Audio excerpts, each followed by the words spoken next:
Thank you, Jane. No pressure there then. Good evening, everybody. Lovely to see so many of you here, and thank you for giving up your evening to come and hear me speak. Tonight, I'm going to talk about some very simple concepts that people make very complicated. One of the things that I'm going to talk a lot about is interoperability. It's working together in different areas so that everything comes together and the show goes on. One of the most important things we tend to forget is when we're looking at crowds and we're looking at space, the key is to make the space safe before the crowd comes into it. And everybody has a vested interest in doing that. And the reason they have a vested interest, right from the spotter, the concessionaire, the health and safety advisor, the venue manager, all of these people, is because you want the show to go off without a hitch. And many times because we overcomplicate things and we don't look at what's happening before us, like putting too many people in too small a space, then we start to have issues.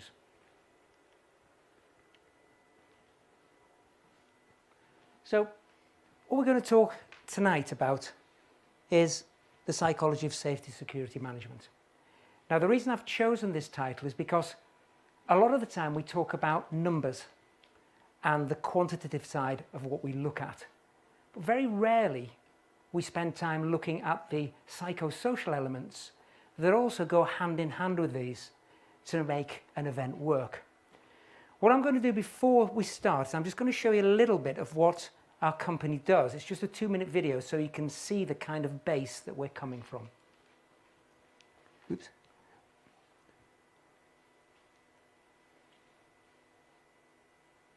Sorry, that's the last time I'll go the wrong way.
So that's just a little bit of the kind of things we're involved with.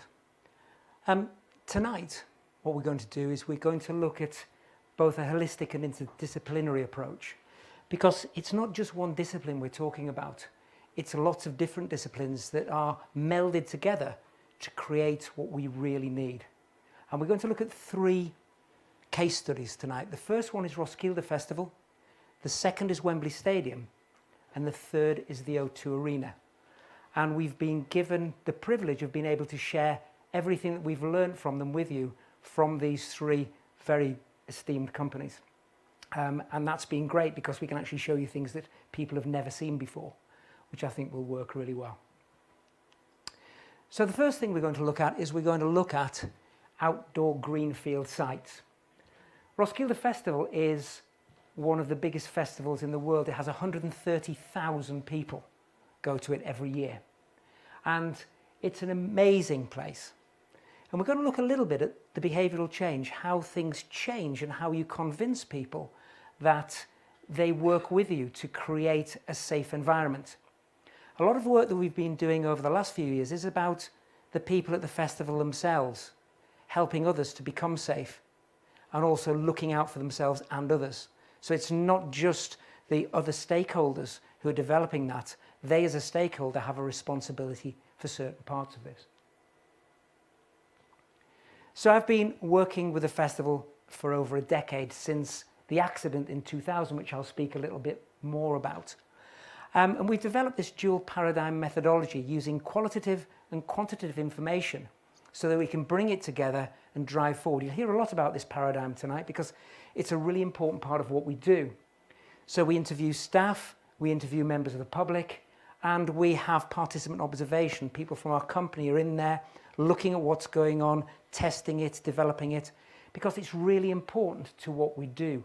So it's this integration of all of these things which help us to develop a really strong focus on what we do.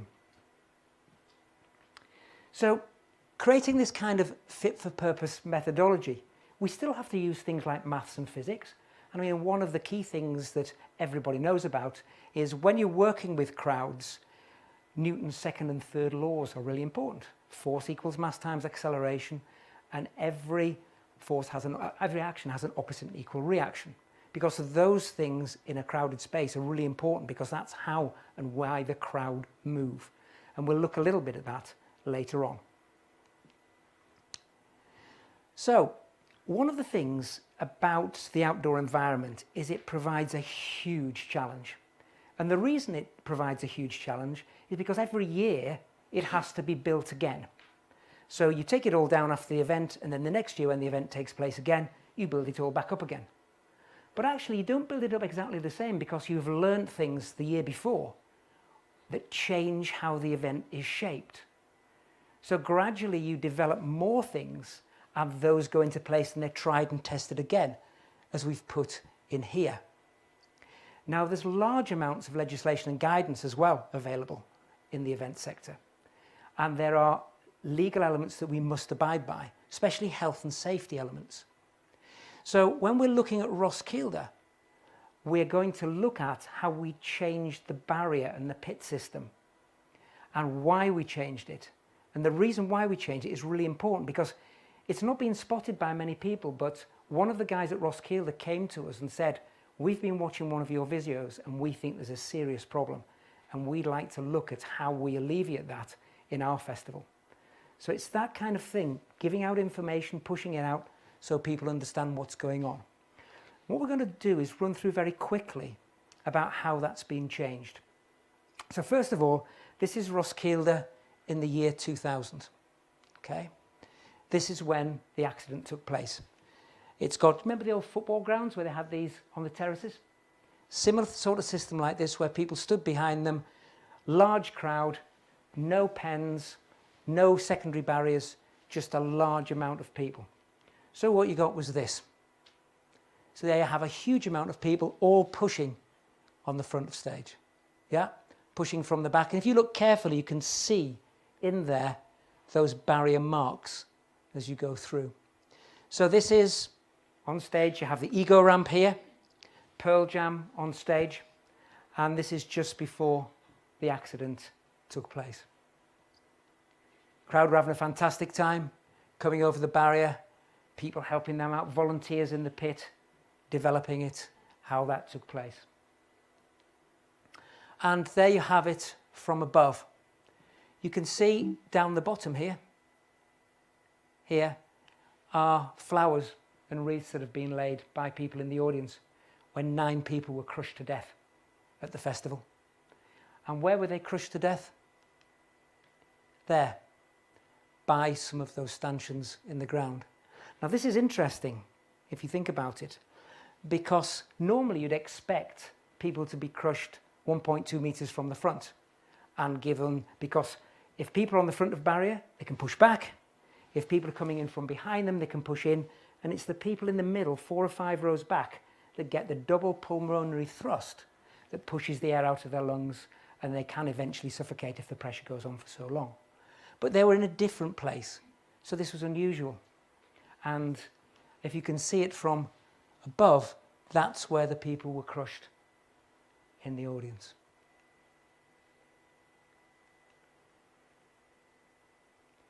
So what happened after this is Roskilde became kind of a test bed for all sorts of different methodologies that were taking place, things that we did, things that were common practice.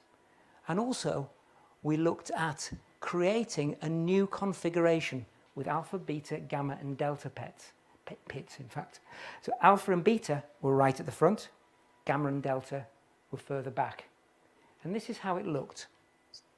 So here you have alpha, beta, gamma, delta.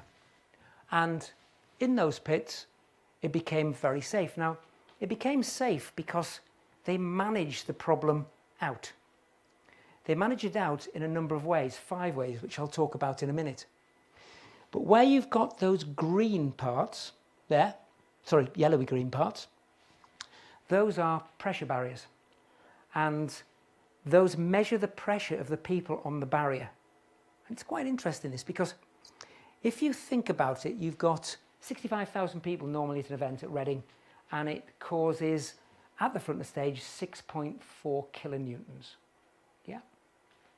But if you have 590 people in each of those front pits pressing on the barrier, how much pressure do you think it creates? Anybody tell me? Pardon? Not the same, but very close. It's 4.6 kilonewtons. Okay, 4.6 kilonewtons. And at the secondary barrier, you've got 0.5. And the tertiary barrier, you've got virtually no pressure. Because the festival has been very clever and has managed the pressure out of that scenario. So this is what it looks like in practice, with small amount of numbers in the middle and then 85 to 130,000 people at the back, outside those barriers. So how did they manage those expectations? So firstly, they reduced the pressure on the front of stage barrier. And that was by managing all the people by queuing them outside the pens to bring them in, so that the pressure was all concentrated in that front part. Because they reduced the pressure on the secondary pens, and then, as I said before, tertiary pressure was virtually nothing. But they also had a change in management structure, creating a 5-tier management structure. From people who just stand there and point, all the way down to somebody on the stage with a little red box with a button on it, which they press, and that stops the show. Which is a really important part, because show-stop procedures are now part and parcel of events that happen all of the time. But I think the question is, if it ain't broke, why fix it? Because it's always been perceived as a very safe festival. That system they've had in there is really, really safe. So what was it that Morten and Henrik saw in the video that made them think they needed to change? Just take a look. A lot of you have seen this video before, but we're going to look at it from a different way.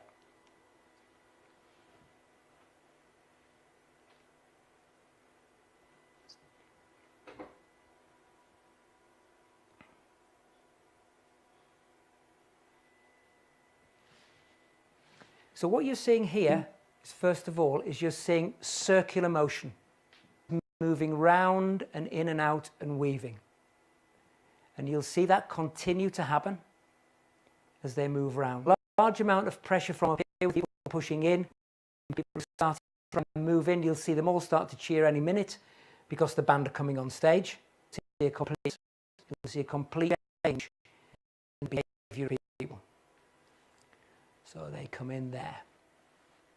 We'll see, because people, there's only one pit, and that's this way, from an entrance at the top. no other space. So here's what you can get in the pen, and it follows the pen here.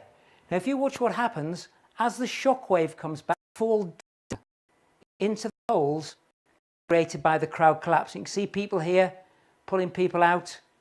You can see people here, huge holes have opened. Now these people here have no idea what's going on. So they're just having a really, really good time, quite a lot of space there. It continues to move, and then you've got this here trying to pull people off the ground, people falling, what they're trying to do, and you'll see how dangerous this is. Following this curvature of the barrier, more people pressing in here. The danger of people is really, really difficult. And we'll start focusing, I think it's here where it focuses in a minute. Yeah, down into here. And you'll see there are the barrier, up the side, trying to push people out, because these people have now been on the floor for maybe 45 seconds.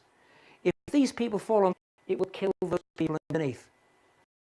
However, luckily, nobody was killed. What happens? What we had in that front barrier was this.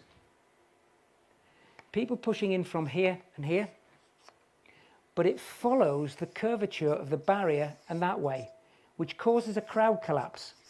So people fall down in the holes on both sides and people fall on top of them. So they were convinced at Roskilde about taking the middle bit out, which is here. So this would have come round here and round here, and putting just one large pit in there. So we spent a long time talking to people, going and doing a public lecture and talking to the crowd and people outside, people in the city, saying why it was important that we did this. And let me just show you something from when we started to look on the first time we put this in. Here it is, new barrier. And what you'll see is something that is so simple, nobody realised it. It allows small pockets of people to an. They will gradually build up and find space for each other. They will all come in and create areas where they feel comfortable. Unfortunately, they didn't open the gate to that side at the same time, but so people find spaces, really comfortable, and it works really well. So you see less pressure, everybody's comfortable in this.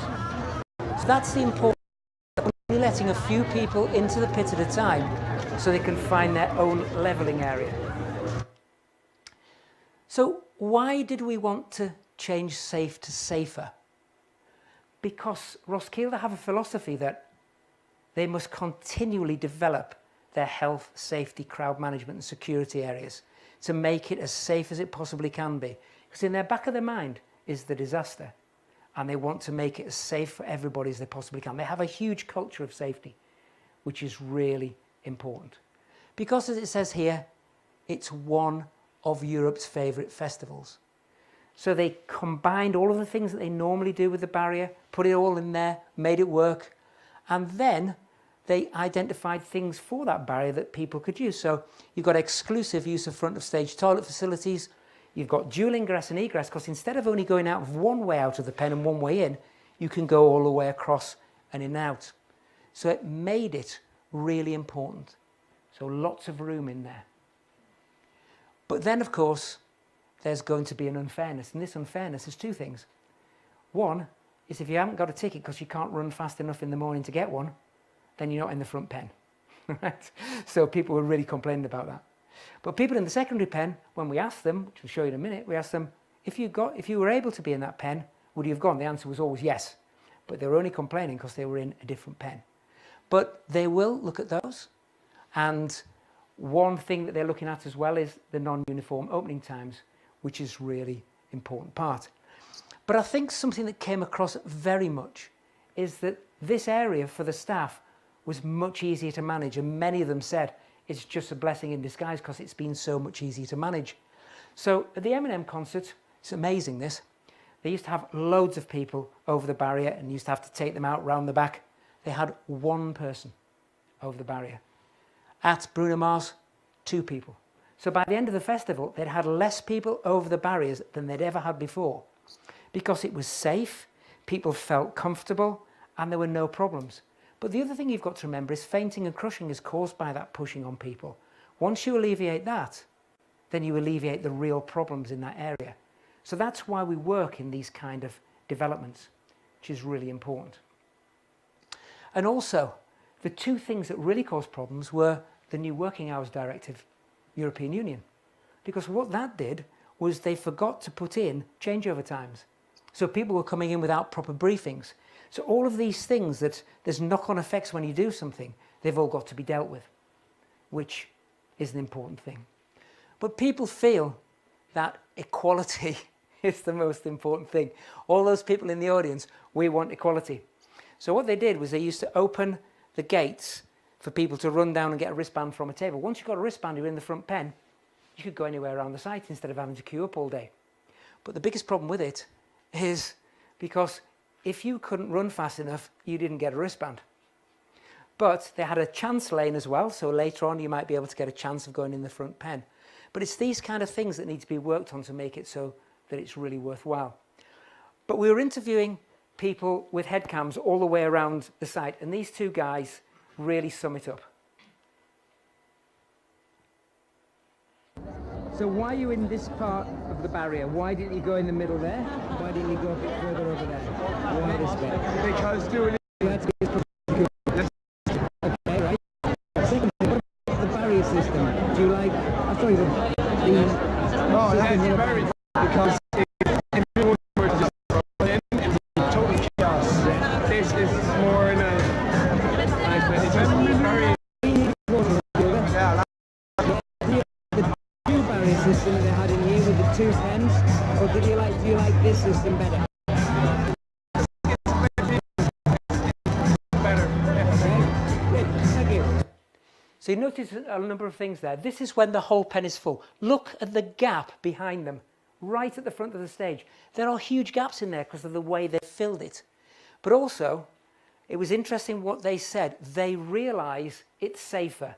They feel safer, they feel more at home. And that's really important when you're dealing with customers.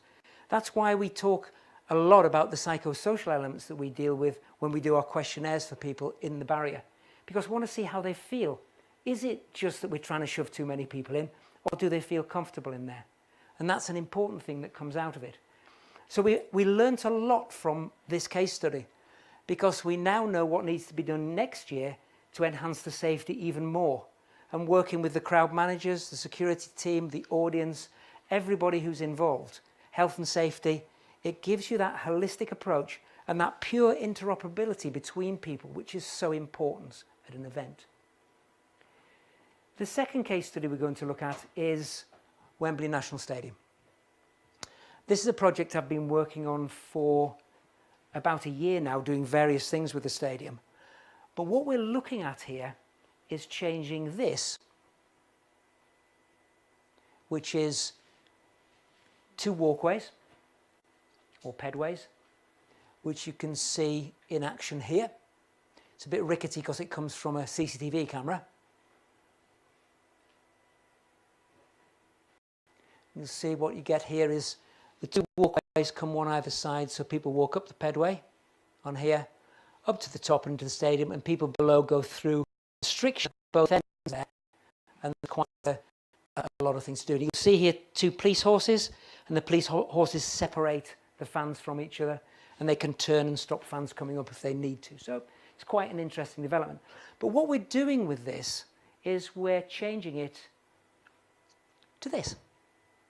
So these are the new steps that are going to go in at Wembley, and we've been working alongside the Wembley team and movement strategies, who've done a fantastic job in modelling what it will be like and how it will work.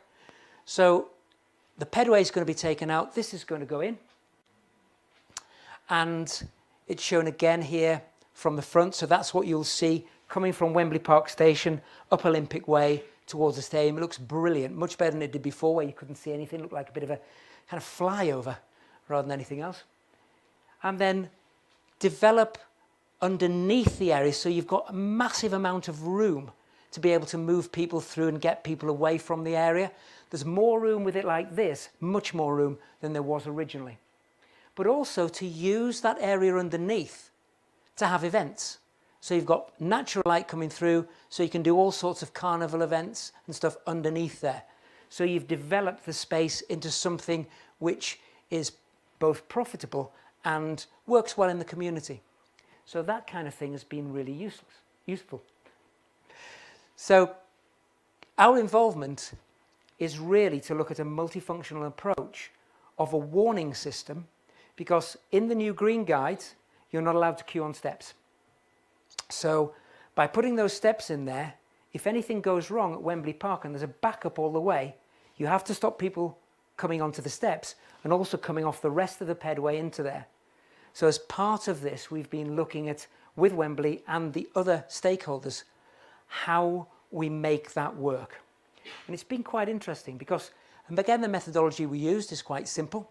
So we use all of these elements, but the most important one of these is human spatial mapping. Because what happens at an event is when people have been there 6 or 7 times, your brain creates a spatial map.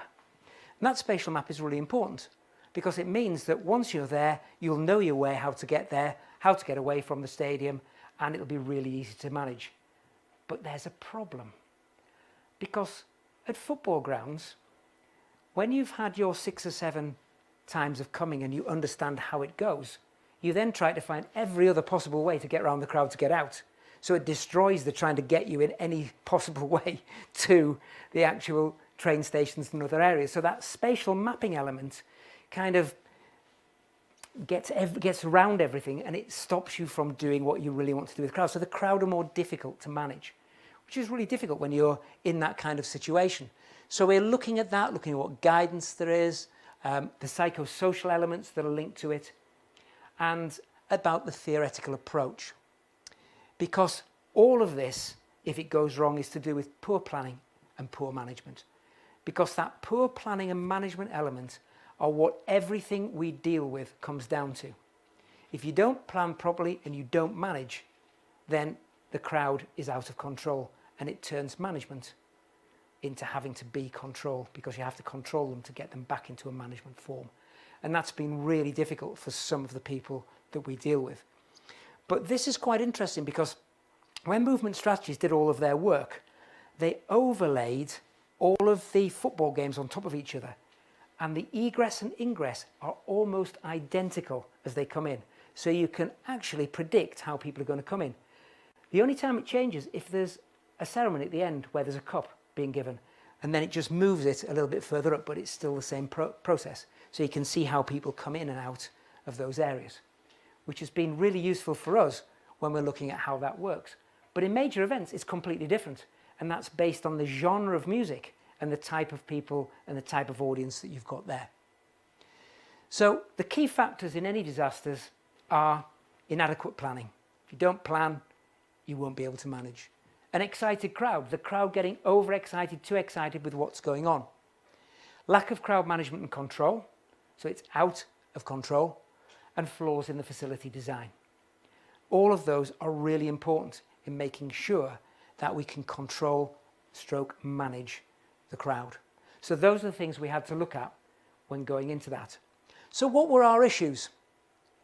Well, characteristics of crowds are an issue. In football, it's more difficult to identify the characteristics, even though I think they're more easy to manage. Whereas at events, it's more difficult because if you've got a festival on, you've got different sectors of audience that you've got to deal with. So there's more people and more disparate types of people that you've got to cater for. Profiling is quite easy because of the ticketing systems if they're ticketed events, but also the intelligence here. I mean, intelligence at football is amazing.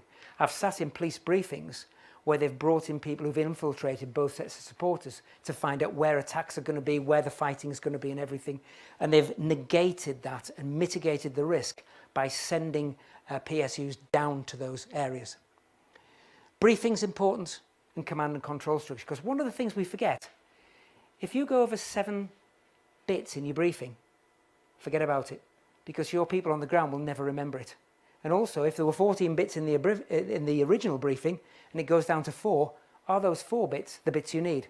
Usually not. and it ends in chaos, which some of you have seen the videos we've got of that before. So movement strategies. They looked at the build of the crowd, did different iterations of events, looked at the differentials, but then they did one really important thing. They ran the program and reduced the number of lanes. So just to identify, would it be safe if some of those lanes were taken out because there was fighting or people had fallen or there'd been an incident? And the answer was yes. So by planning those steps in the way that Quintain had planned them, then that was going to work in the environment that we were in. So that was really important by reducing that lane to show what we would get. Now the ground level is B2 level. One of the things that we looked at was it going to be as safe as the original pedways going up the side? Because was there enough space to get all of those people into that area to make it work? And it's a very difficult one because you can't really predict sometimes where people are going to go. Take Adele in her concert, where she finished later than she said she would be, and everybody rushed for the exit to get their trains. In that situation, it's much more difficult to manage that. And Tom Legg, the transport manager here, and Jason, who was health and safety guy, spent hours looking at the what-ifs scenarios. Because it's no use just looking at what you know. You've got to look about, if this happened, what would you actually do? So that was very important. So it's about how you efficiently egress and access that area. And it's got to work on both ingress and egress. Remember, because they're very different. Ingress can take up to 4 hours or even more on some events, because people might start queuing the night before. But egress should take 6 to 10 minutes in most cases. Yeah, in many cases where you evacuate, it will take that long. So everybody leaves at once, but everybody comes slowly up. So you've got to be able to deal with pulsing from transport and also the whole amount of people coming out of the stadium and where they go. So that was a really difficult thing for us to look at. So they reduced the stairs from 16 to 12. Now, by the side of Wembley, there's a set of steps called the Spanish steps, which lead down onto a road where there's 2 ginnels to go through, so like little tunnels. And they looked at, if these were unavailable, and that was unavailable, would you still be able to make this work? So again, we're looking with all of the police people, we're looking with fire safety, we're looking at health and safety, we're looking at all the stakeholders who work with us in an interoperable way to check that everything they do will fit with the process that happens. Because that is such an important thing for us to do. So with the modelling, you could close all or part of the ramps. So what are the benefits of having this new system? The benefits are there is so much more room. There is room across on the B2 level all the way down to facilitate people coming through that for an even bigger amount of people in that area than they'd had before. Because if you think about it, if there's backup to Wembley Park anyway, you've still got to get people out and down the pedways. But you can't if it's backed up the pedways. So you'd have an even bigger problem if you had the pedways and not the steps. So actually you're doing an exercise to prove something that is already better than it was before.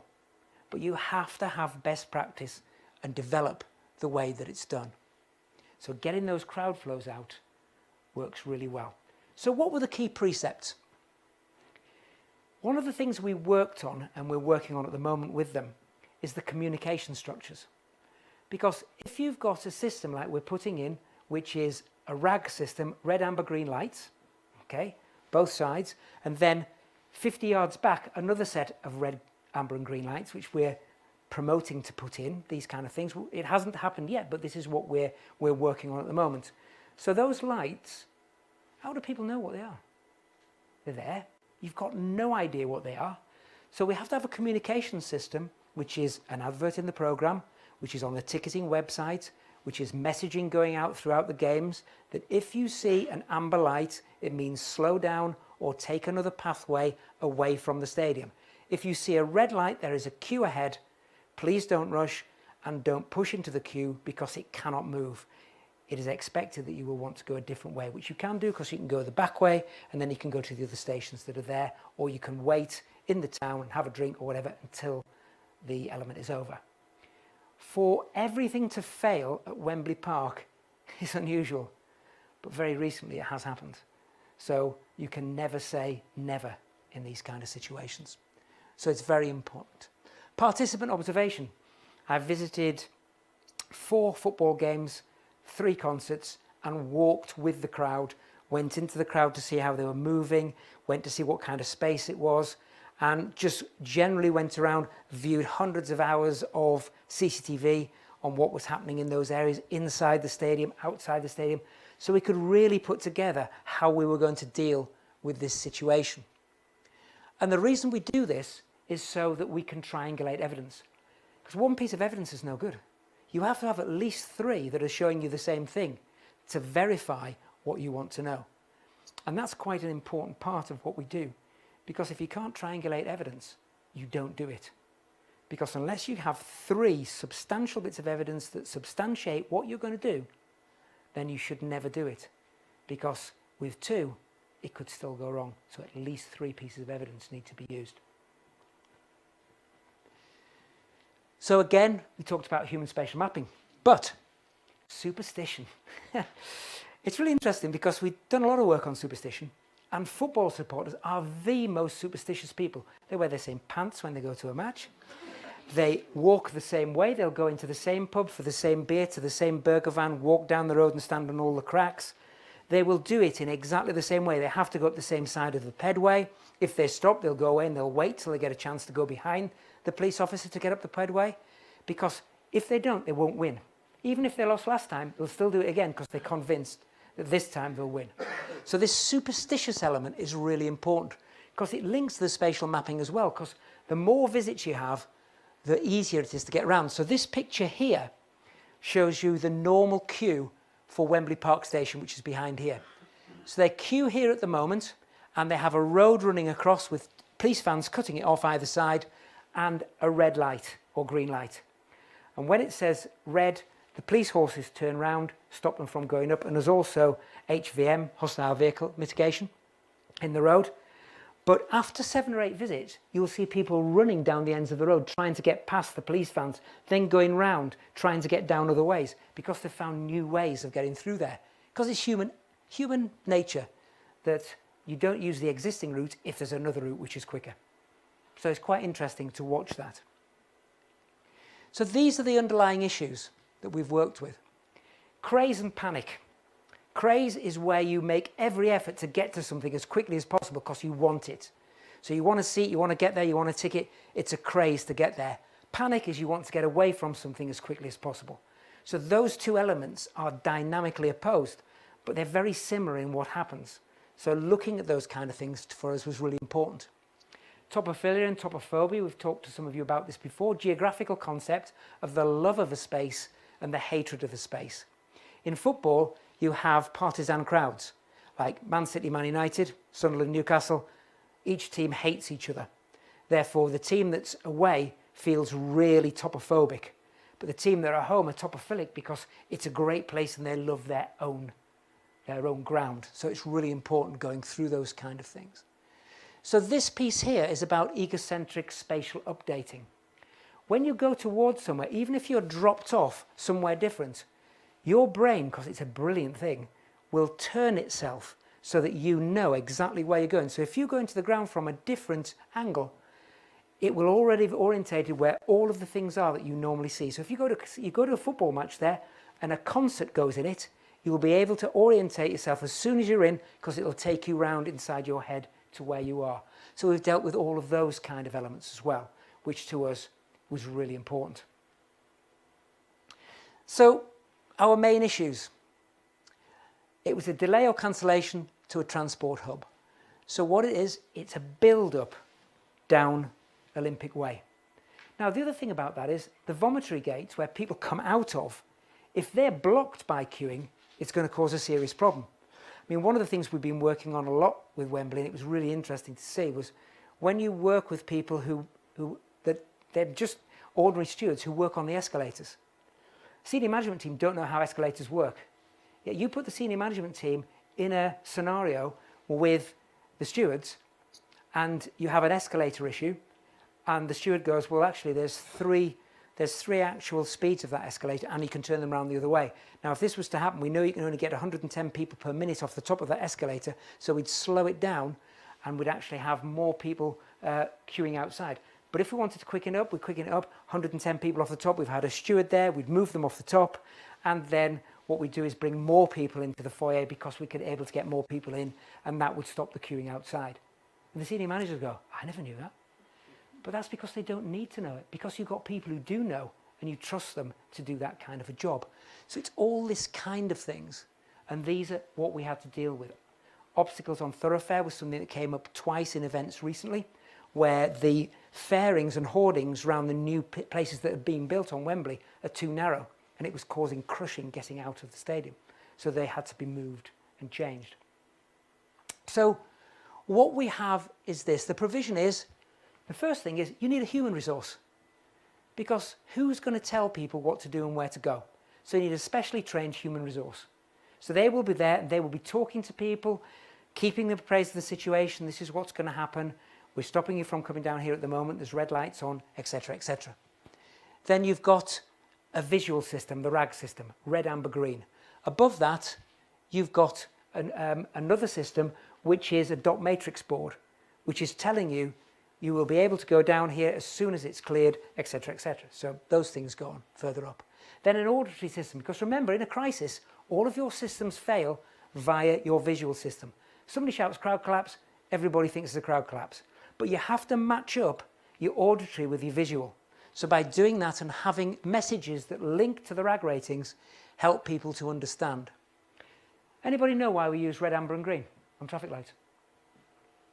Well, in prehistoric times, we only were able to see dark and light. And they were our first order colours. So black and white became our first order colours. The second order colour became red, because red was the colour of blood and became the colour of danger. Also, red, amber, green, what you're starting to get is very long wavelengths on lights, so people can see them from a long way away, especially red. So that's why we choose those. So working with them is really important to make sure people understand that, and they're a universally accepted way of doing it. You have to have a physical resource and an integrated communication structure.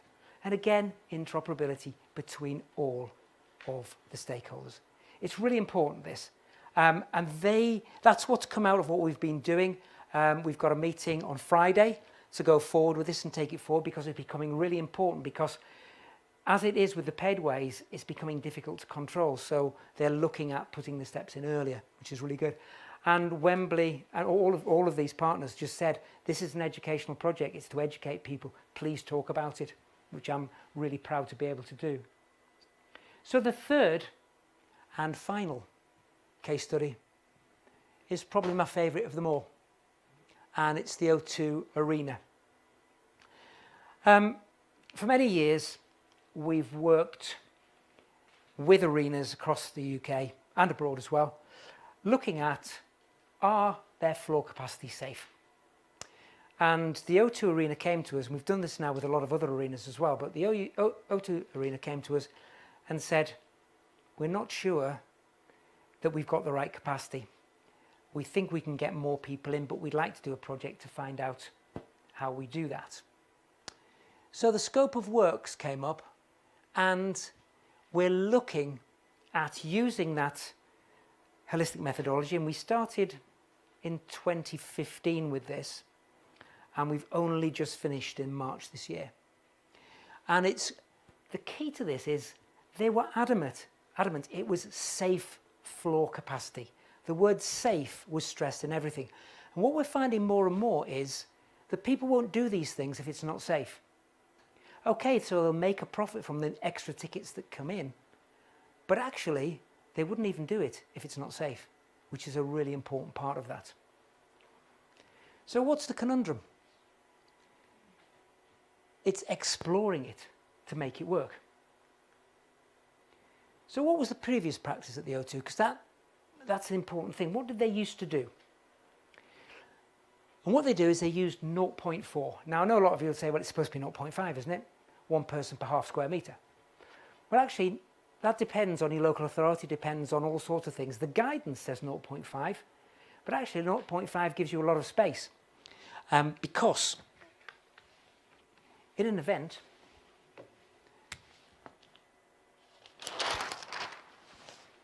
what you actually get, if that's the stage, for instance, you will get a third there, which might be, up here it could be 0.18, right down to maybe 0.4. Here it might be 0.4 all the way to here, and then it might be kind of 0.6 to 1.5 meters per person. Yeah? But what it does give you in your room is if they were all to move back, it gives you all an amount of space to move into, so it's not particularly dangerous. So that's why it's worked out on that kind of a system. But if you look at these pictures, I think it kind of shows a little bit more on what the issues are.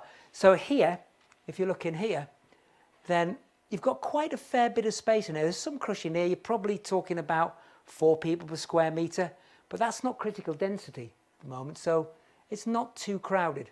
A few people here, might be 5 people there, which is getting towards critical density. But at the back, this here is the sound desk at the back, and behind there, in 20 metres, there's virtually nobody. So that proves the point here.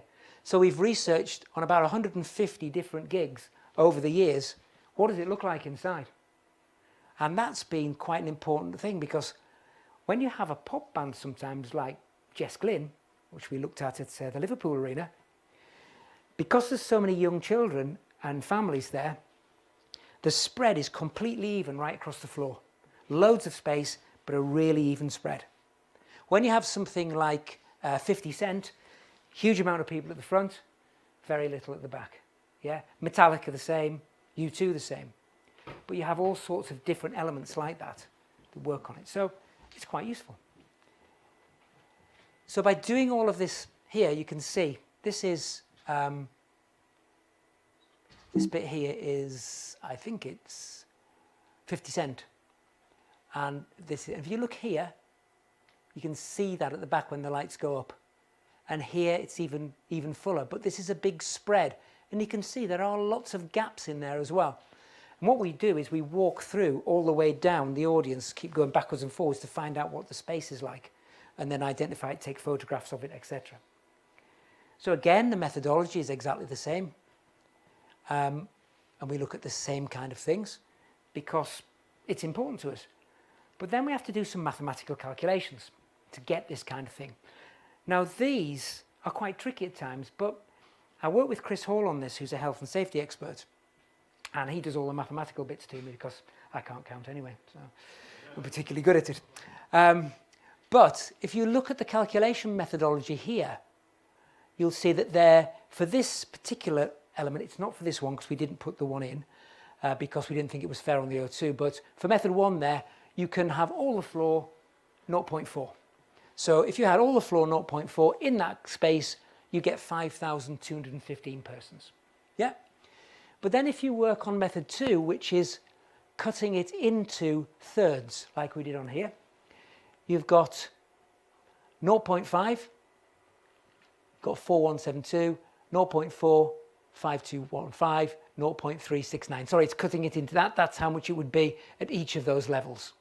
Okay? And then what you do is you divide it by 3 and it gives you the elements you need. So a third of it, 0.5, 0.4, 0.3, will give you 5446 people. But then method 3 is quite interesting because 25% at 0.3, 50% at 0.4, and 25% at 0.5. So your major amount of people who are at 0.4 will probably be in the middle, whereas you'll have people crushed at the front, which might be 0.16 to 5, and then people at the back in a much bigger space. So that's quite a good way of doing it. So it shows us. So we calculate all of those and then use the most appropriate one for the venue. Now, a venue is really interesting because what the venue does is it does everything on a case-by-case basis. What it doesn't do is it doesn't just go ahead and put an event on and cram as many people in as it can. It does all this profiling. It looks at what the audience is like, what the band is like, all those different elements. It even goes on to a thing called the A guide that they have for all arenas in the UK. And in that A guide, there's a special page on a website where you can find out what happened at the event last night. So they can see on the tour if there's any issues that they're having, so they can do that in that kind of delivery. So that's really important for us. So what do we do with psychosocial element? So we observed everybody and we interviewed, again, customers, and that gave us some really important information about how did they feel in that situation. When we did Liverpool Arena, people were coming back to us and saying, well, I'm not sure if you should increase the amount of people on here. I feel really bad tonight and it's not really good. And then the next night, you do a different band. They go, oh, there's loads of space. It'd be really easy to do that. And you can tell then why they do it on a case-by-case basis, because that's really important to get those kind of things in. So it's about feeling safe. And so the internal outcomes, when we talk to the staff, it's about being confident of increasing that floor size, because this would have increased the floor by 630 people. 10% we were increasing the floor capacity by. Yeah? That's not saying they're going to use that 10%, but that's how much we would eventually be increasing that floor capacity by. So in some events, when you talk to them like boxing and things like that, people say, oh, I wouldn't have anybody else in here, it's far too dangerous. And of course, Danielle in charge would say, well, yeah, we've already looked at that, it's too dangerous to have that. We're not going to put the full tickets out. And they hold back tickets for every event until they're sure that when those tickets are released, they're going to be able to bring those people in. Okay? So it's quite important to do that as well. So it's really, really important that you get all the internal customers to agree. And if there was lots of different people. So those on the floor who were the people who were the crowd observers said, oh yeah, simply get loads of people in here.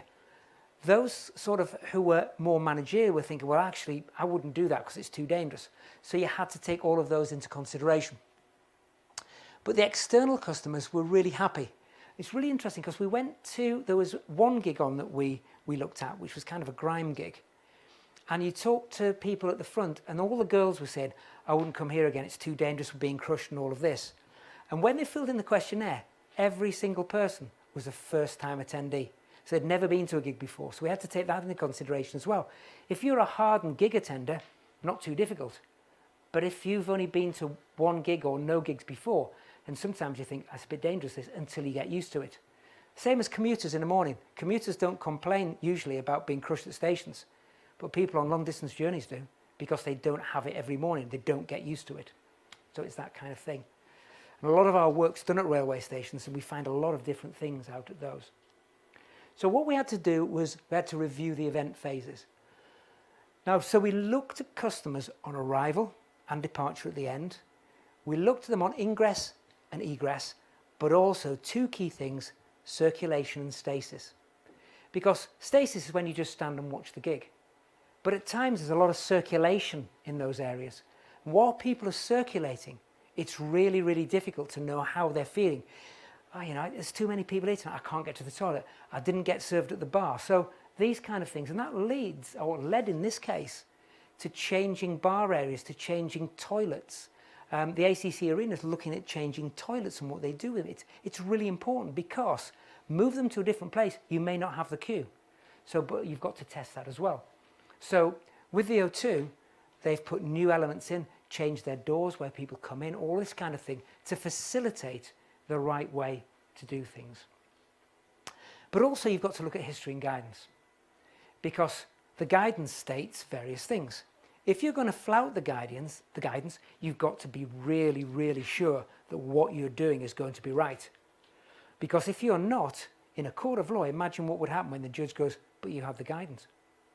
Because remember, in a court of law, they'll look at three things: your event plan, your risk assessment, and your login system.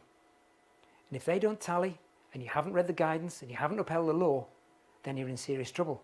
But if you've done everything practicably possible to avert it, you're less likely to have a problem in a court. So it's quite interesting looking at that. So the issues that we looked at were wrongful association of capacities with all accidents. So when you look at what people write about accidents, there's this huge thing that It was overcapacity. All these people were in there that shouldn't have been. That was what caused it.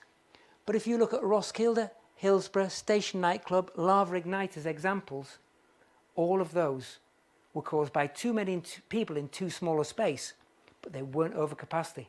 It was usually during egress or ingress that these things occurred. But the management principles are important in this delivery, because you've got to be able to manage these things. Because again, if you don't plan, you don't manage, it's not going to work. So what was our plan? Well, here it is.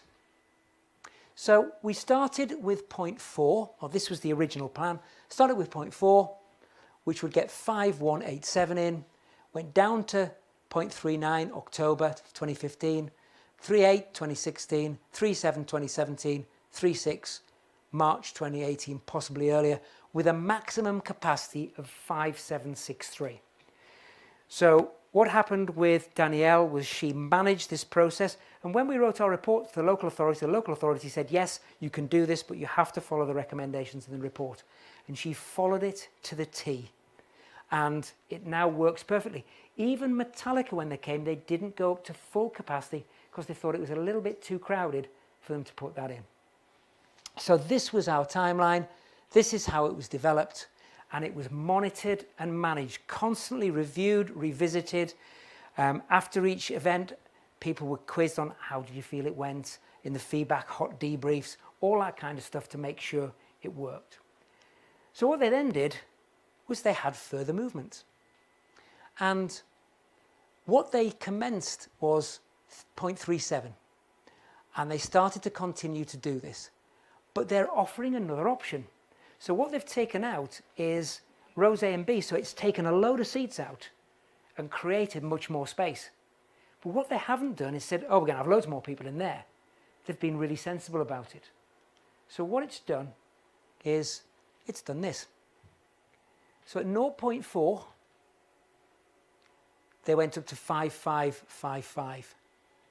But at 0.37, they reached 6,000. But look, they took it down to 0.36, but they didn't go above the maximum cap that we'd identified in the report. So what they did was they've been extremely sensible because they want this to work. And it's a long game, as you can see. From 2008 to 2015, they could get one set of people in. Over the last 4 years, they've got it right up. So it's really important. So it's actually taken it to further than that if you think about what 0.4 was when they first looked at it. So you can increase due to the available egress routes and facilities. They go through the fire plan, smoke escape, all those kind of things. And the fire people, I'll tell you what, if you've dealt with them before, which many of you will have, there's no budging them. This is what it is. Your A set and your R set, you go with it because you have to. And of course, there's always an amount of time within there for you to be able to do that. So we looked at quantitative and qualitative analysis, and many of the theories that we looked at are flawed because, of course, theories are constantly changing. We looked at the psychosocial elements like genre, intelligence, briefings, all of the same things that we look at with the other programs. So in conclusion to this, we advocated a holistic approach where they did all of the things that they were doing, brought them all together interoperably, and then appraised what they had. They changed physically the building, which was brilliant, because that allowed people not to load on one side of the stage, but to come in normally and fill from the front. They tested it, and they continue with any good practice that they put in place. So our recommendations to them were modelling the arena configuration, which they got movement strategies in to do. They reviewed their ingress and egress strategy, which they changed. They created a stage uplift mechanism, which you've seen as it goes down from 0.4 to 0.36, and they constantly monitored and reviewed the situation, which was key. So in conclusion to everything today, Firstly, holistic and interdisciplinary methodology melds the hard and soft scientist. You've got to have both. You've got to have a dual paradigm approach. It's not just about maths. It's about making sure that people and the touchy-feely bits are part of what we do. Health, safety, security and crowd management, you have to work together to get the best outcome. And one of the things I've been quite miserable in seeing is the way that health and safety operatives are pushed aside and everybody thinks it's all about security. Without health and safety, we have nothing. And it's got to be interoperable. Bring everybody into the plan. Bring everybody at every level so they can see what's being done and how it's happening. But this isn't an easy fix because it's about resilience, it's about future-proofing. But one of the things we've learnt from all of these case studies is that without the ability to work together, we might as well not even come to work or start on it. Thank you. Are there any questions? Right. You're right on cue, Chris. Well done. So, we're not going to force anyone to ask a question, guys. It's okay. But Come on, ask but away. there is an opportunity. He's got a stool. He can be here all night. I can sing as well if you want, but I wouldn't recommend it. So the thing is that we are live streaming this. So if you are going to ask a question, which you're more than welcome to do, and would be great if you did, please speak loudly and clearly, because I'm not going to get the mic to you. Okay, gentleman here. Just for my essay on impact studies, I just want to hear you say this. I already know the answer. But is it a good idea to combine impacts when measuring, analysing, and implementing them? Sorry, can you say that again? Sorry. Is it a good idea to combine impacts when measuring, analysing, and implementing them? Okay. Now that's an interesting question because I don't know where you're going with it. So you probably need to explain to me because I'm a bit thick. Okay, I might be a professor, but no, I'm a bit it's probably thick. just me. I am going to hand you the mic. Hold on a wee sec. Just the guys at the back are asking, just so that the audience out there in the world can hear what you're saying. Sorry, I'm causing such a hoo-ha. No, you're not. Basically, is it a good idea to combine impacts when measuring, analysing, and implementing them? I'm kind of asking from the perspective of looking at social, economical... Right. Kind of Yeah, absolutely. Because if you take Wembley as an example, sorry for not understanding the question. If you take Wembley as an example, then what's happening in Wembley is you have a huge impact from the building of the steps, because that area of Wembley is being completely built up. There's no green space in it anymore. There's million pound houses and flats. There's a new part of a university there. And then on the other side, what you've got is you've got the old Wembley town centre, which is very deprived and depressed. So the impact of putting steps in there and the queuing of people into those areas is often quite difficult. And also, a lot of people don't like going to Wembley because of where it's situated. So there is an impact, and trying to get people to understand what you're looking in those areas at is very difficult. So you've got a huge amount of building, you've got a huge amount of development, and that has an impact on everybody's daily life. And also, if you think about tourism, yeah, and the impacts on tourism, when Wembley has built the steps, and when this starts to be developed and starts to be pushed out to all the communities, people are going to say, that's an iconic building. I want to go and see those steps. I want to be part of it. So driving more tourism into that area. But that's great for the economy in that area and for the hotels around it. But what about the rest of Wembley? What about the rest of it? How does that feed back in? Now, I don't know because I'm not on Brent Council. So I have no idea how that will impact. But it might be something that's worth asking in that forum, because there are things that they probably don't know about this that they need to know. And if you take something like a terrorist attack on that area, if there was a terrorist attack on that area and it drove people away from it, yeah, so people thought, well, I'm not coming back here anymore, there's been an attack on it. And as you know from the Bataclan and other areas, there is a lull in people going to events for a short period of time, and then people come back again. But what is the impact on the stadium, the games, the concerts, how people feel, the psychological aspects there? There's huge impact psychologically on that. And also if you think about people going to events and then people going to football matches, how they manoeuvre and move around those areas. When you put a set of steps in, it changes everything. So how does that make you feel going in there? Was it better? Do you think it was better when they had those pedways up there? Or is it better going up those because it's a beautiful sight and being part of it and going into the stadium? It's very, very different. Does that answer any of your question? It does, good. Okay, you can talk to me afterwards if you want. Gentleman here. Hi, Chris. Hi, Chris. That was a cracking speech. Thanks very much. I'm Thank you. General Manager of Festivals Edinburgh, looks after the collective interests of the festivals. Just two questions. The pedways, which of the Wembley have received quite a slagging, is that just an architectural mistake? And then the other question was alluded to Wembley Park. Something went wrong relatively recently. Yeah. Just like you to tell me what they are. Out of sheer nosiness. That's Right, it. if I start at the back end, with Wembley Park, if there is a shutdown of a tube or a strike or one of the overground trains doesn't go through, then that can actually form something that would back everybody up right up to the top. But there has to be 2 or 3 of these things happen because not all lines would go down at once. So this happened on 2 lines, I think it was, and that caused a big backup towards Wembley. The pedway, it's interesting, isn't it? Because I actually think it's quite a good thing, the pedway. It looks really good. People go up, you can separate supporters out going up the side of it. You come up Olympic Way on the ground and then you go up towards the stadium. But actually, practically, if you look at the width of those pedway lanes, and then you look at the massive amount of step that you've got, it's a better use of the area and a better use of the environment as well in how it's been developed.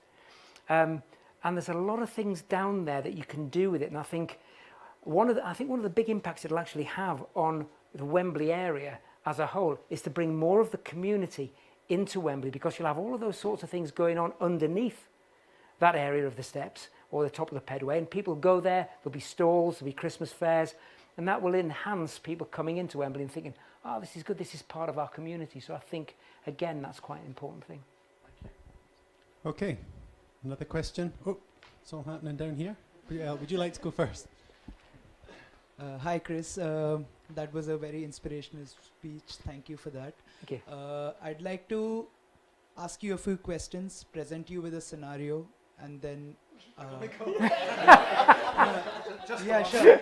So, Chris, firstly, I would ask you, what is the largest crowd that you have managed when it comes to an event? Well, I don't manage any crowds, okay, but crowds I've worked with when it comes to event. I suppose, that's a difficult one.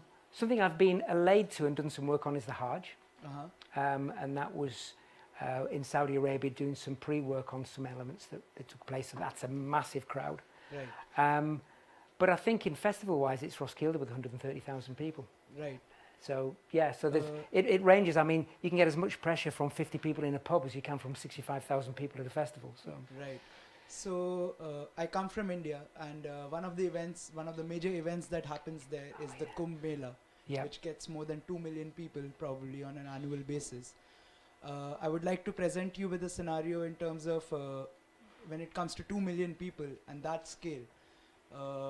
Obviously, the barricading system or security in terms of the number of people spread across a scenario may or may not work out, but when it comes to handling that bigger crowd where you have a very limited entrance in terms of viewing the god that they are, it's a religious event, right? Yeah. So in terms of viewing the god that they are worshipping, when it comes to situations where a stampede happens, and it has happened in the past. Happen, yeah. It has happened in the past. What would be the steps that you would take in order to crowd control or crowd manage that situation? If it gets to that situation, you've done your crowd planning wrong, because it shouldn't. And you see it, if you go to many railway stations, you'll see it every night in rush hour. People are running down to get their trains, causing an effect like a stampede. But in a situation such, you would never allow that many people into a space that didn't fit them. Right. And in many of these festivals, they do, these religious festivals, because there's no way to stop people. So you have to think outside the box on how you would manage and plan that event, rather than just say, well, there's a space, not big enough for them, but we'll manage when they get here. You won't. Right. And we've seen that on various things. If you look at the Love Parade, those kind of things that happened there, Right. which was really dangerous, and we worked on with Keith on the report on that. And those kind of things, you know, where there's hundreds of thousands of people in a space that's too small for them. Right. And that's why it happens. So you should always be thinking of your management systems well in advance, how you do it, how you plan it, to make sure that everything that you do will work when it comes to the crunch. Because otherwise, why are you putting people in danger by bringing them into an area where you know there's a possibility there'll be a stampede or they'll be crushed? True. Right. So one of the things that we, just the last bit, one of the things that we implemented, G4S, which is a big security agency here also, we have it in our country. Yeah. One of the things that we implemented is create elevated platforms with guards at a 50-meter distance, Yeah. so that wherever the epicenter of the stampede begins, we employ guards immediately at that epicenter to form a barricade, a human barricade, to ensure that the stampede does not spread across. Do you think that is a effective solution, because it worked at that scenario at that moment? I would say no, and the reason being because it should never have got to a situation where you're expecting to have a stampede. Right. What you should be doing is you manage it out before you even get there. So I would say that nothing you put in that scenario would work, because Right. anything can happen. If a stampede happens again and the people get crushed and also the guards get crushed, then you've lost your resource. Right. So you should never put that in place. And also, how many people do you have on these platforms? Because are they weight tested, weight bearing? I mean, we saw earlier this year during the summer that a platform collapsed with hundreds of people on it. You know, so it's that kind of thing. Every little bit that you do has got to be planned and then managed properly. Right. Because if it's not, then, you know, what are you going to say in court? We knew it was going to happen, but we couldn't do anything about it. Right. It's not the right answer, is it? Sure. Okay. Okay, one more down here. This may very well have a simple answer, but 3. Is that it? Yeah. apart from that answer, when speaking to Wembley Stadium, I'm just curious if there is the kind of draw for it being an iconic piece of that landmark of a tourism draw. What type of consideration was paid to accessibility, considering that the pedways were removed and then instead we've implemented stairs? Yeah. So I was just wondering if that was given consideration, if one bit outweighed the other in terms of, okay, well, there's a back entrance. How do we make it as accessible as possible for all involved? Accessibility has been one of the key elements that Quintain have focused on as a building company. So everywhere that people come from in that area is accessible. The steps are specifically for people to walk down. There are other parts of the pedway, there are other elements that bring people out at the bottom, there are lifts bringing you down to B2, there's all sorts of things that can get people out there as well. So it's not just the stairs that are there, they're there for a specific reason with crowd delivery and management. That's why they wouldn't bring people with disabilities out into that area, because that again could cause possible falls, slips, trips, all that kind of thing. But they've taken everything into consideration when developing that. Okay, any more questions? Anyone up the back? Oh, lady there. Right, well, this is going to be tricky. Hang on. No, they need you to speak through the mic. Hold on one sec. Hi, Chris.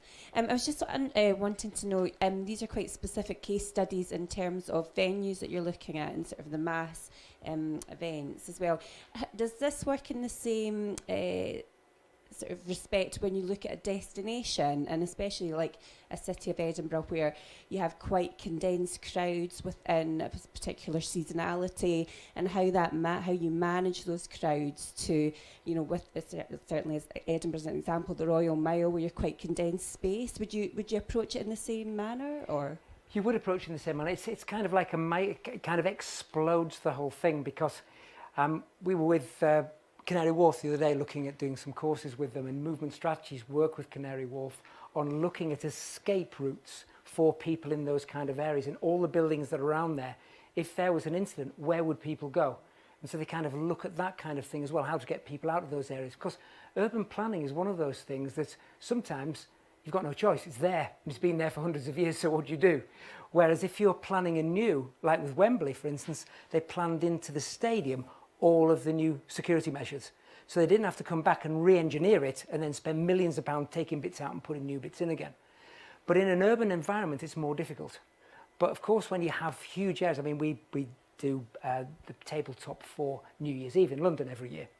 And some of the new things that come in, the changes in the barriering, when they brought in charging for people in the front areas so they can see, that changed the whole perspective. How many people would come, how they would move, where they would go to get out. So it changes the whole thing. And different events change the whole structure and function of how you perceive things to be in an area. So in Edinburgh, for instance, once you've got the festival on and you've got groups all over the place, then that changes crowd flows, it changes dynamics, it changes the way that people think, it changes their behaviour, all those kind of things. So as I said, it's all of those things in a holistic methodology that you take into consideration when looking at it, and also working out how many people can you actually get in here.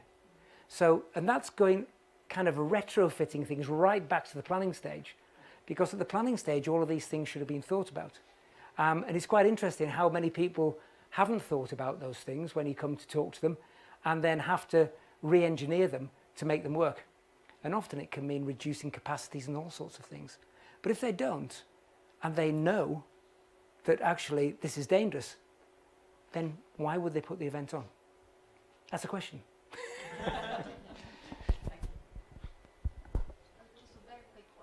Okay, one more question just here.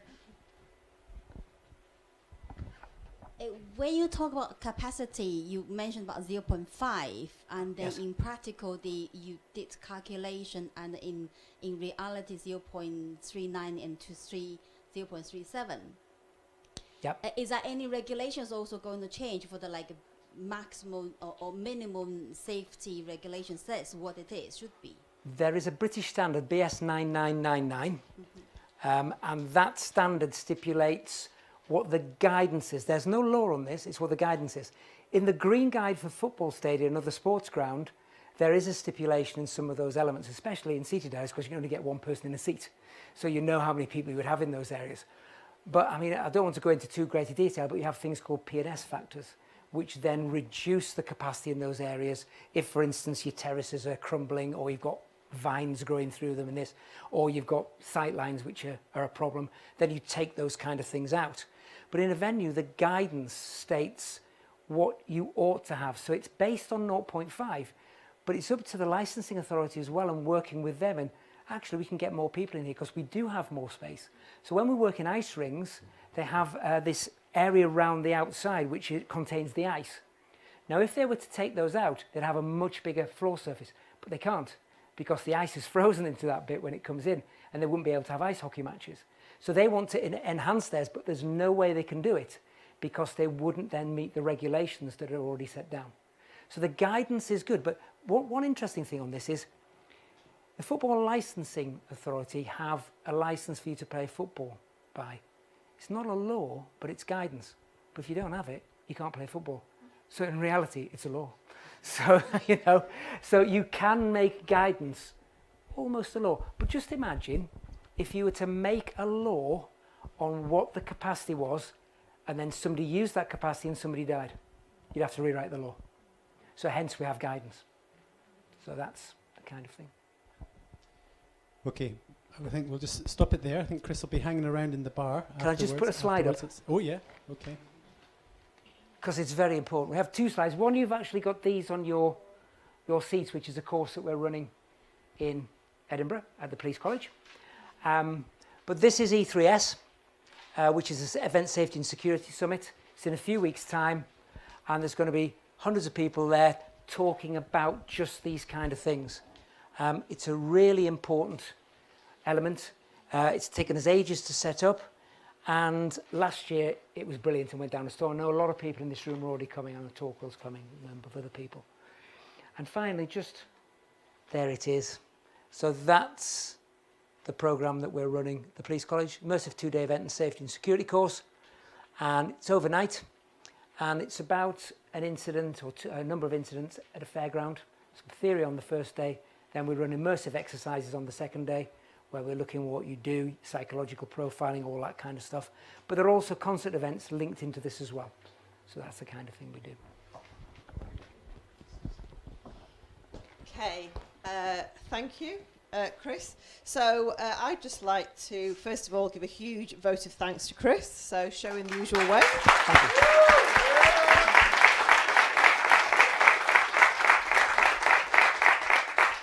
So yeah, so I've heard Chris speak many, is this working? Yeah. I've heard Chris speak many times, but I always learn something new, so that's good. So this evening, the sort of things I've taken away is obviously the importance of this holistic approach, behavioural change, that 3 is a magic number. You need 3 pieces of evidence. Interoperability, if you can say it, it's worth doing it. The importance of communication, superstition. And that's something I learnt today about how superstitious football fans and also I think concert fans are probably the same as well. And then obviously underriding everything is the importance of planning and management. And I think 3 really interesting and very different case studies. So thank you very much, Chris, and we look forward to 9 o'clock in the morning, bright and breezy, another 3 hours. So so can we stay? We don't have to leave. Can we? We can go to the bar. Okay, so yeah, so please join us in the bar for a drink, and thank you everybody for attending this evening. And if you do want to learn more, then as I said, we are doing a 2-day course, the one here at the Police College, where you have the joy of spending the night and having dinner and breakfast in the Police College, which is definitely worth attending for. And then that's quite different in terms of it's very interactive, and we do a day of sort of similar theory, but we also do a day where it's all about working together on different scenarios and immersive learning. So we'd love you to come and join us for that. But first of all, come and join us for a drink. And if you're bored tomorrow morning, you can come to the student group as well.